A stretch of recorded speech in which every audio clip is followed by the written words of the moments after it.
final day. It is day 5. It's chest and back. Now we've already worked chest, we've already worked back throughout this week, but today we're pairing them up together. It's a little bit of a lighter workout today. It's not quite as intense as the previous days.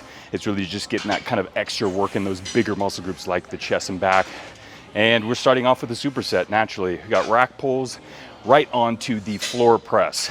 So an amazing exercise. The range of motion is a little shorter in this one. Rack pull, it's not quite a deadlift because you're not starting from the floor, but it can be very similar. The mechanics are very similar there. So still a lot of hip hinge, pulling motion, get the back, hamstrings, glutes. Once that's done, we're going right into the floor press. And as you'll notice too, again, the range of motion is shorter than a standard bench press. Bench press, you can bring your arms really low. Floor press, you got the floor there, so you have to take it down nice and slow and press from that kind of semi-flexed position there. Not completely stretched, everything's not in that fully stretched position, but you're still getting good engagement in the chest, the triceps, the front delts. Excellent pairing, excellent exercises. Let's get this done.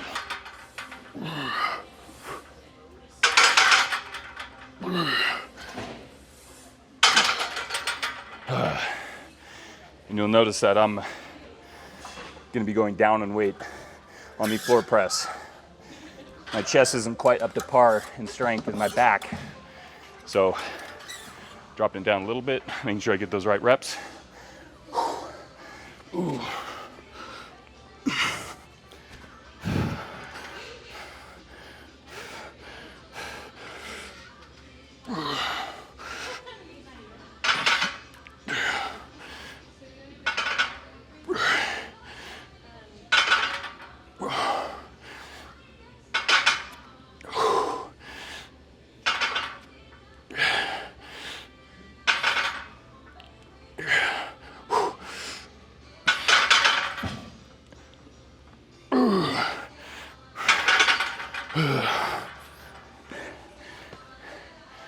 It is a shorter range of motion, but since you're lying flat on the floor, legs straight, there's no leg drive. There can't be any leg drive in this exercise. So a little bit more just on that pushing motion, the chest, shoulders, and triceps.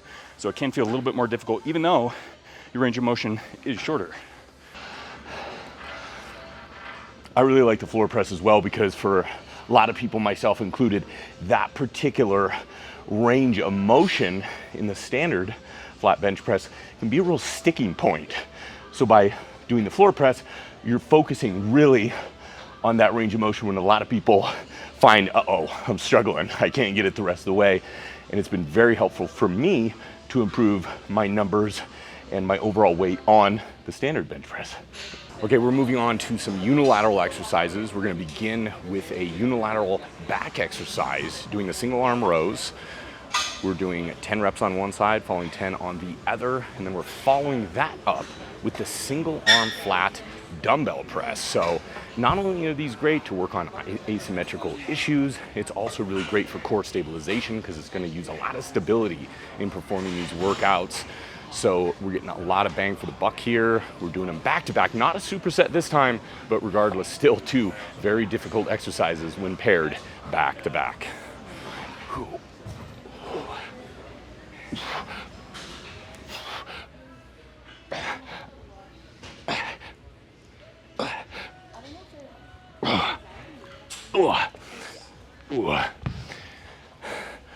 For me personally, being a lefty, I like to always start on my right side, mostly for me because with my right side being a little weaker, it gives me a better chance to gauge where I'm feeling, because typically if I'm reaching failure on my right side, I usually do a little bit more on my left. So I like to start with the weaker side, reach failure, and then just do the same on my dominant side, which is the left. So we're already getting close to the finish line here. This is really the last big movement for chest and back. After this, it's abs. But we got pullovers, it's gonna be 4 sets, 10 reps. We're bust this out. The good thing about pullovers is really a combination of chest and back, really kind of like a full upper body movement, actually. You know, you get that extension in your arms there. The lats are gonna be pulling, the chest is gonna be pulling. You get a little bit of the shoulders, the triceps, you know, the core. So excellent movement to end this off and finish up the pump. Oh yeah.